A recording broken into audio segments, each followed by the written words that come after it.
Assalamualaikum warahmatullahi wabarakatuh. Nama saya Meliana Putri Ayuandari, NIM 4512420024. Pada kesempatan kali ini saya akan melakukan responsi fisika dasar 1. Di sini saya mengambil dari praktikum kedua yaitu bidang miring. Nah, untuk tujuan praktikumnya sendiri ada dua. Yang pertama yaitu mengetahui pengaruh sudut kemiringan terhadap percepatan benda yang menuruni bidang miring. Lalu yang kedua, menentukan nilai percepatan gravitasi melalui percobaan benda yang menuruni bidang miring. Nah, sedangkan untuk alat dan bahannya, untuk alat yang pertama ada alat tulis, yang kedua ada mistar, yang ketiga ada stopwatch, yang keempat penyangga, dan yang kelima busur. Sedangkan untuk bahannya, yang pertama ada es batu, yang kedua ada balok kayu. Nah, untuk cara kerjanya di sini ada 10 langkah. Yang pertama, membuka website pad, lalu memilih balok untuk bendanya, lalu memilih es sebagai landasan bidang miring, meletakkan balok pada puncak bidang miring kurang lebih 10 meter, mengatur variasi sudut, mencatat waktu saat balok menuruni bidang miring, lalu melakukan kembali langkah-langkah di atas pada setiap variasi sudut yang berbeda. Yang ke-9 ada menghitung nilai percepatan benda dengan rumus persamaan, dan yang terakhir menghitung nilai percepatan gravitasi dan ralat grafiknya. Nah, berikut contohnya ya.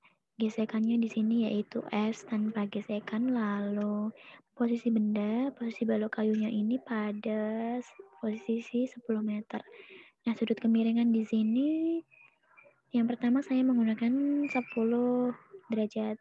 Nah, untuk selanjutnya saya memilih sudut dari 10 derajat sampai 60 derajat.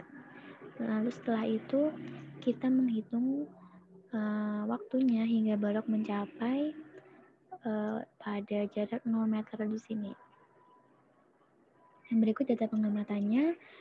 Asalnya di sini yaitu konstan ya 100 kg, sedangkan untuk sudutnya divariasi dari 10 derajat hingga 60 derajat. Dan didapatkan waktu hingga balok kayunya mencapai permukaan untuk apa ini namanya, sudut 10 derajat didapatkan waktu 3,5 sekon dan seterusnya. Lalu untuk analisis datanya di sini delta F sama dengan M kali A, MG sin theta sama dengan M kali A sama dengan MG sin theta per M, A sama dengan G kali sin theta. Nah, A di sini itu dimisalkan sebagai Y, G sebagai M, dan sin theta sebagai X. Nah, kemudian kita mencari nilai sin theta dari sudut yang sudah kita cari ini ya. Untuk sudut 10 derajat didapatkan sin tetanya yaitu 0,17, untuk sudut 20 derajat didapatkan nilai sin tetanya 0,34,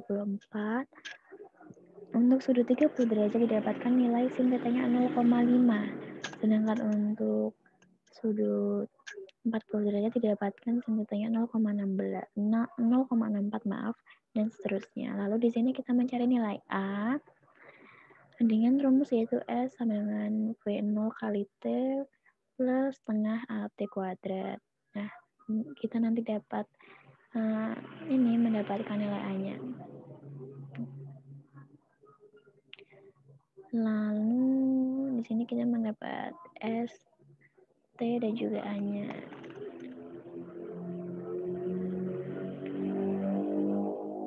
Nah, di sini ada nilai X dan juga nilai Y yang sudah didapatkan. Y sama dengan nilai ini ya dari A yang kita sudah peroleh, dan X-nya itu nilai sin theta dari sini.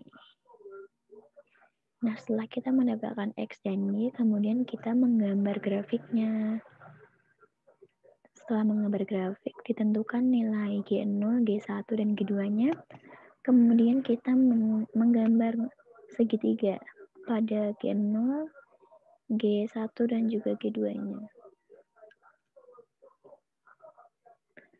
Setelah itu kita mencari gradien tiap garis. Yang pertama pada G0, itu rumusnya delta Y0 per delta X0. Nah, delta Y0-nya itu Nih, delta Y0 pada G1 itu 0,8, sedangkan delta X-nya 0,08. Nah, nanti didapatkan hasilnya yaitu 10 meter per second kuadrat. Untuk G1 dan G2-nya sama seperti G0 ya, untuk G1. M1 sama dengan delta Y1 per delta X1 sama dengan 0,9 per 0,1 sama dengan 9 meter per second. Lalu untuk G2 sama dengan M2 sama dengan delta Y kuadrat per delta X kuadrat sama dengan 0,5 per 0,05 sama dengan 10 meter per second kuadrat. Kemudian kita mencari ralat gradiennya, yaitu delta G1 sama dengan mutlak G1 min G0 sama dengan 9 min 10. Artinya min 1 karena mutlak jadi 1 meter per second. Lalu delta G2 dan delta G. Nah, untuk delta G2 sama dengan hampir mirip dengan G1, namun di sini mutlak G2 min G0 sama dengan mutlak 10 min 10, didapatkan hasilnya 0 meter per second kuadrat. Lalu untuk delta G, rumusnya yaitu delta G1 plus delta G2 mutlak per 2. Nah, didapatkan hasilnya 0,5 meter per second kuadrat. Lalu diperoleh nilai G sama dengan G0 plus minus delta G, yang G sama dengan 10 plus minus 0,5 meter per second kuadrat. Lalu setelah itu kita menentukan nilai KR-nya ya. KR sama dengan delta G per G kali 100%. Delta G-nya yaitu 0,5, G-nya yaitu 10. Nanti 0,5 per 10 kali 100%. Didapatkan 5%, lalu setelah itu yang terakhir kita menentukan ketelitiannya. Ketelitiannya sama dengan 100% dengan KR. KR-nya ini sudah dapat 5%, berarti 100% min 5% sama dengan 95%. Nah, dari praktikum tersebut dapat ditarik kesimpulan. Berdasarkan hasil praktikum, semakin besar suatu sudut yang diberikan, kecepatan benda akan semakin cepat dan waktu tempuh akan semakin kecil. Karena pada sudut yang besar, maka bidang miring akan semakin tinggi. Waktu tempuh benda bisa berbeda-beda bila dihitung lebih dari satu kali.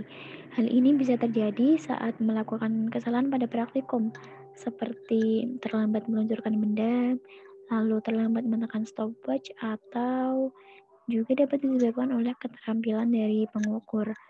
Lalu dari hasil analisis data didapatkan G sama dengan 10 plus minus 0,05 meter per second kuadrat. Lalu kesalahan relatifnya yaitu 5% dan ketelitiannya adalah 95%. Maka praktikum ini tidak perlu diulang karena kesalahan relatifnya kurang dari 10%. Maaf.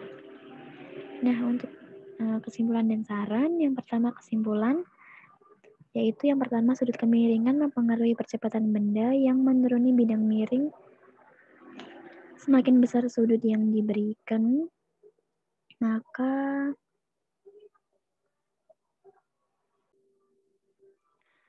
kecepatan benda akan semakin cepat dan waktu tempuh akan semakin kecil.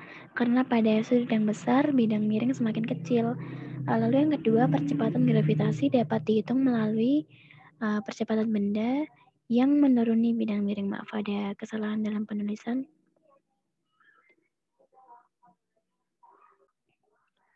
Lalu untuk sarannya itu yang pertama, praktikan harus teliti dalam menghitung ralat grafik. Lalu yang kedua, praktikan harus terbiasa menggunakan lab maya.